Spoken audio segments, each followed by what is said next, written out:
Every single day, millions of kids climb aboard a school bus. They're traveling through an environment that, for the most part, is totally invisible to us. So today, we're going to pull back the curtain and uncover what's really hiding in the air along those daily routes. I mean, you see it everywhere, right? It's a symbol of routine, of our communities. That yellow school bus is one of the most familiar parts of life in America, this trusted link between home and school. But here's the thing. This super familiar trip raises a really big question, one we just haven't been able to answer. Until now.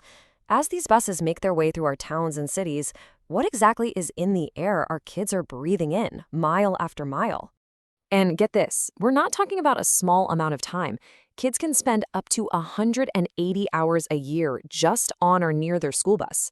To put that in perspective, that's like spending a full week 24/7 in that environment every single school year.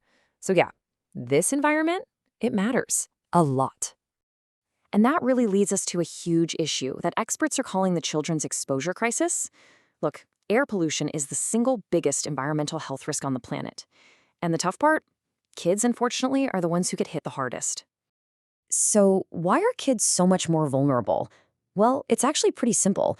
Their lungs are still growing, and pound for pound, they breathe in way more air than adults do. We're talking 40 to 60% more. That means they're getting a much higher dose of whatever pollutants are floating around. And we're not just talking about something temporary here. The impact of this early exposure can last a lifetime.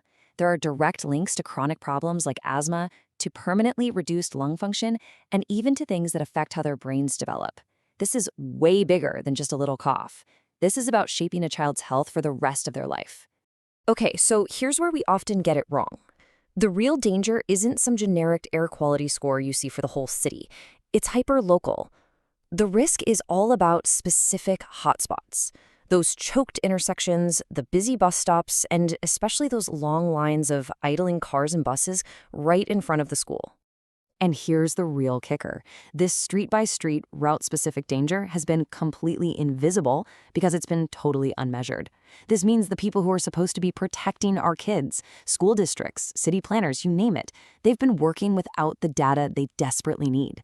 They've literally been flying blind.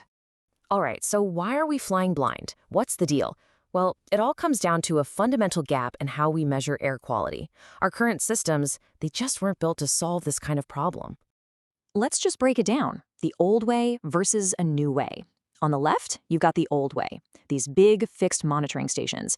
Most cities only have a few, and they give you this broad average reading for a massive area. It's not what a kid is actually breathing on their specific street. But on the right, you have mobile sensors. These give you street-level, real-time data right along the exact paths kids travel. It's the difference between a wild guess and actually knowing. This analogy just nails it. Relying on a couple of fixed stations to understand air quality is like trying to map out a whole city's traffic by just staring at one single intersection. You miss everything. You miss the jams, the clear roads. You miss the entire story. But what if the solution to this mobile problem was also mobile? What if the answer has been hiding in plain sight this whole time? And that brings us right back to the school bus itself. Okay, so say hello to the Sparrow node. It's this compact, super tough sensor that's designed to be mounted right onto the side of a school bus. It's built to handle rain, snow, the whole deal, and it just quietly gathers data about the environment as the bus drives along. So why school buses? Well, it turns out they're pretty much the perfect platform. Think about it.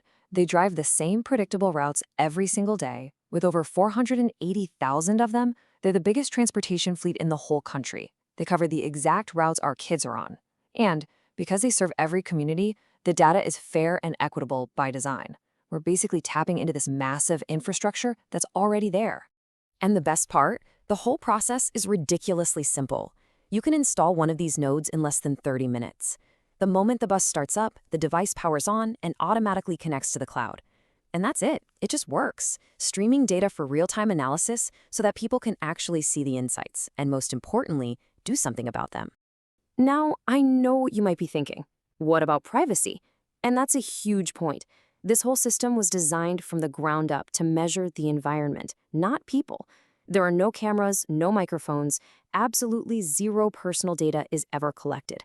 This is all about air quality, period. But is it accurate? I mean, is this thing even reliable? Well, this number you see, an r-squared of 0.93, is basically its report card. It's a measure of how closely the sensor's data matches up with those super expensive government-grade reference stations. A perfect score is 1, so 0.93? That's like getting an A+ on a really hard test. This isn't just a gadget, it's a serious scientific tool. So we've got this amazing, super accurate data. But what does it actually tell us? What can we do with it? Well, let's just walk through a day in the life of one single school bus route. Okay, let's follow the journey. At 6:30 in the morning, things are pretty calm in the home neighborhood. But by 7:15, the bus hits morning rush hour and exposure spikes. And then, bam, look at 7:45. The school arrival zone, with all those buses and cars idling, becomes a massive pollution hotspot. This is the kind of detailed insight we've been totally missing. You can literally watch the risk change from one block to the next. This isn't just data to sit on a shelf. This is data for action, right now. For exposure reduction, a school district could spot a high-pollution street and simply reroute the bus one block over to a cleaner road. For policy, a city can finally measure if their anti-idling campaign is actually working. And for all of us, this data can be made public, empowering parents with real information about their kids' daily journeys. And really, that's what this all comes down to. For the very first time, we have the power to make this invisible danger visible on every street every single day. We can finally measure the real-world environmental exposure for millions of children. The technology gives us the map, so the question isn't what's out there anymore. The question is, now that we can finally see it, what are we going to do about it?